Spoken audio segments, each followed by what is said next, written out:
Queridos colombianos y católicos del país, sois el gigante dormido que la ideología de género despertó.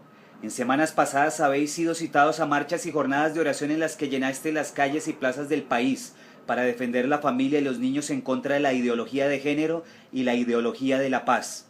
Vosotros, siendo el 90% de la población colombiana, tenéis la fuerza para aplastar los intentos perversos de este gobierno. Pero os anuncio, si no os levantáis ya, jamás seréis invitados a la mesa de las deliberaciones, aquella mesa donde se define el rumbo de la nación, de nuestras familias y de nuestros niños. El pueblo colombiano viene contemplando una serie de hechos y cada día se siente más desconcertado ante ellos. Vamos aquí a explicarlos para ver si son ilógicos o corresponden a una lógica.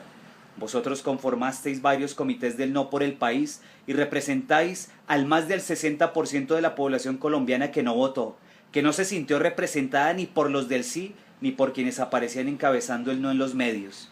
Ha llegado el momento de tomar la posición que la historia os llama a ocupar.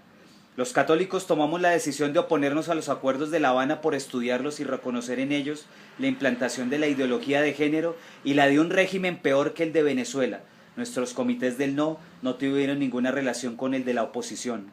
Hoy confirmamos lo que era nuestro temor, que esa dichosa representación del no se tradujera en la legitimación de los acuerdos farsantos, en los que por ningún lado se escuchan correcciones a la pretendida implementación de la ideología de género, la eliminación en los acuerdos de las zonas de reserva campesina, que en manos de las FARC despedazarán a la nación a través de la institucionalización de lo que en los 60 fueron las pretendidas repúblicas independientes comunistas.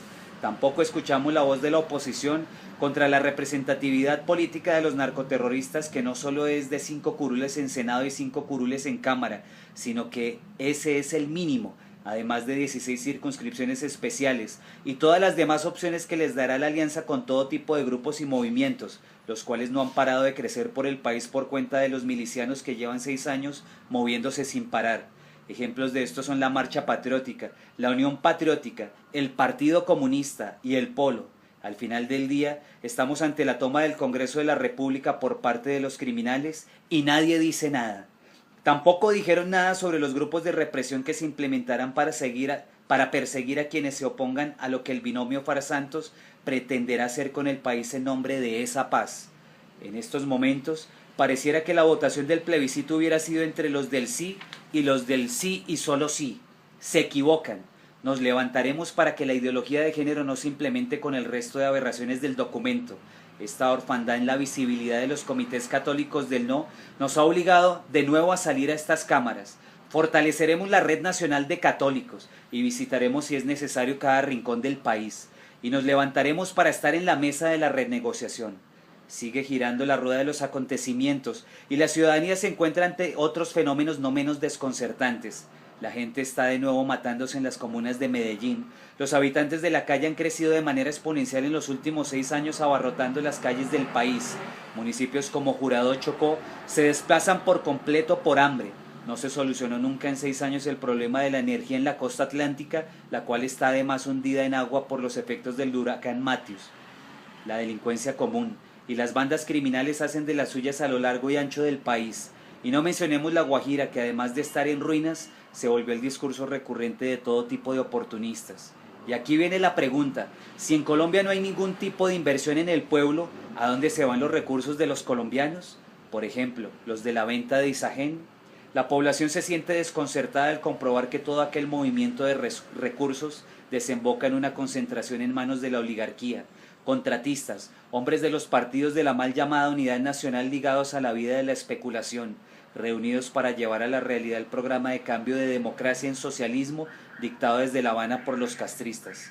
Los recursos de los colombianos han sido vergonzosamente gastados en la campaña de reelección de Santos, en la campaña a favor del sí, la campaña internacional diplomática para obtener el Nobel, la campaña mediática para hacer ver a los narcoterroristas de las FARC como los Robin Hood mesiánicos y la actual campaña que hace el gobierno de manera abusiva en nombre de los del no y de los del sí, todas ascienden a más de 22 billones de pesos.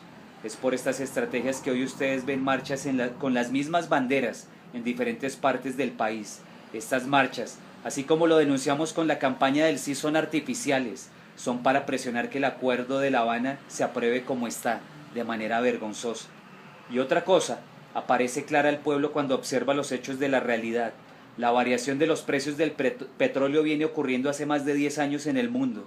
Sin embargo, es la excusa que Mauricio Cárdenas le pone al aberrante derroche de recursos públicos de Santos y sus lugartenientes. Caracol, uno de los chupasangres de estos recursos públicos a través de publicidad, hoy dice en su noticiero que hay que prepararnos para lo que nos viene, apretarnos el cinturón para la reforma tributaria estructural.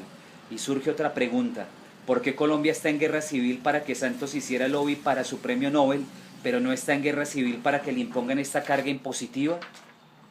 Católicos del país, no permitiremos que los acuerdos se aprueben con las aberraciones que tienen incluidas. No permitiremos que se implemente esa reforma tributaria, la cual pretenderá ser aprobada por un Congreso que está vendido. Como expresó un famoso tribuno, llegó el momento en que veremos si el pueblo manda, si el pueblo ordena, si el pueblo es el pueblo y no una multitud anónima de siervos. Nos levantaremos ya para repetir el grito popular que ganó el domingo 2 de octubre. No es no, y estaremos como católicos en la mesa de las deliberaciones. Recorreremos el país.